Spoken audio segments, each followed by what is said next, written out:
So the theme for this month in the Redefining Wealth community is stop people pleasing. We are on the people pillar.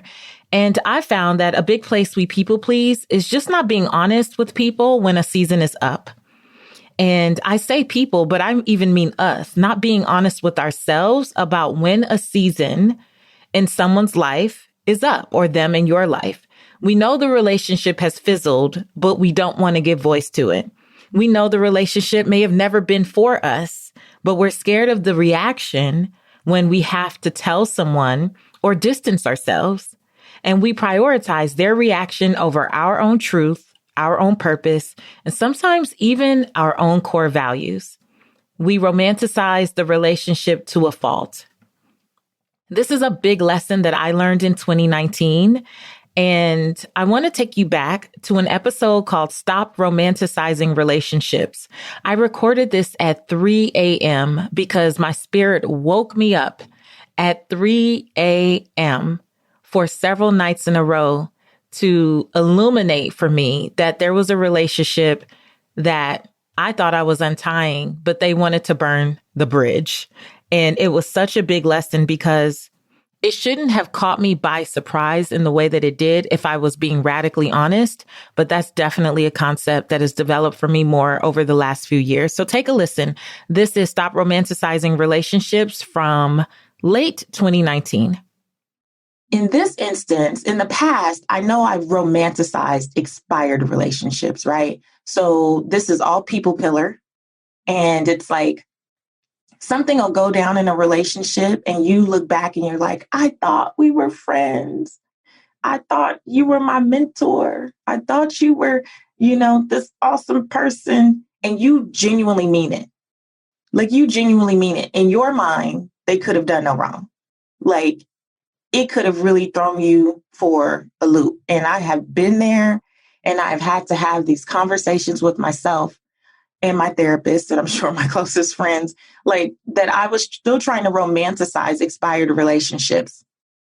What I did not realize is that in this season that is now ending for me, I tried to romanticize a current relationship. Ooh. I tried to, I think, justify accepting behavior that was not in alignment with my core values because I thought that the relationship was just more than it was. And I thought that I could help, right? So that I want to be a savior syndrome that many of us have in our relationships for whatever reason, for loyalty's sake, because we're like, well, they've been there, or for safety's sake, because, well, this is what I need, so I better not rock the boat, even when things are not in alignment with how I behave, who I am, how I show up. I just accept it and hope for the best, right? Let me tell you from my personal experience in this very moment, that does not serve you. It did not serve me, and it does not serve you. And I know that you may be getting up in the middle of the night. You may be battling with yourself. You may be having these internal conflicts. You may have gotten signs, premonitions.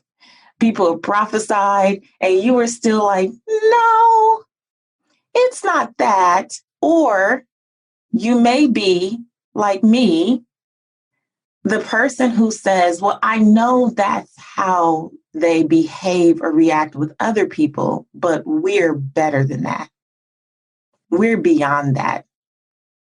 We just have a different level of love and respect for one another. So that's just not a thing that I'm even threatened by. Let me tell you, Maya Angelou never lied. When she said, when people show you who they are, believe them, I think we take that to mean that when they show you, like show you, right? I think the addendum is when they show you who you are, not based on how they treat you, but even how they treat others and how they respond to other things then you should know that you are not exempt. You should know that you are not above this behavior because this behavior is who they are. It just is what it is. And like me, I'm sure many of you listening have romanticized a relationship, whether it be personal or professional or just a cordial thing. And you've thought, it'll be okay. Like, no, that's not. Now, I just want you to know, as I learned this in this very raw moment, you are not above it. You are not the first. You are not the last. You are not alone.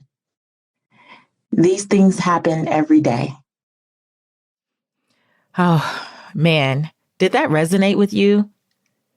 It really does happen every day. And the reality is you've seen signs that some people need to take a backseat in your life. You've gotten whispers, you've gotten pebbles, you've gotten rocks, but most of us don't shift until there's a boulder. I was in one of my boulder moments where the impact and damage that relationship caused took me a while to recover from. Right. And I only bring this lesson up during this month of Stop People Pleasing because I want you to make a different choice and a different decision at the whisper, at the pebble, at the rock. There are people who need to take a backseat in your life and you're still making them a prime member of your board of directors. You are romanticizing their role in your life. It's a part of why I created the guide to stop people pleasing. So if you're not already in the Redefining Wealth app, you need to get in there so you can grab the guide. There are episodes for you to listen to. There are affirmations to support and encourage you. And there are action steps that you can start to take. This week on the Redefining Wealth podcast full episode, I'm talking about how to say no without guilt. This is going to bless you. It is going to help you untie some relationships with dignity. It's going to help you not set boundaries, but enforce boundaries. And it's going to help you do it more unapologetically than perhaps you've ever done. So I hope this wisdom point blesses you. I hope you are taking inventory of some relationship that you are still romanticizing. And then later on this week, we're going to talk about how to exit that relationship with grace and without guilt. Until next time, this has been Wisdom Point with Patrice Washington.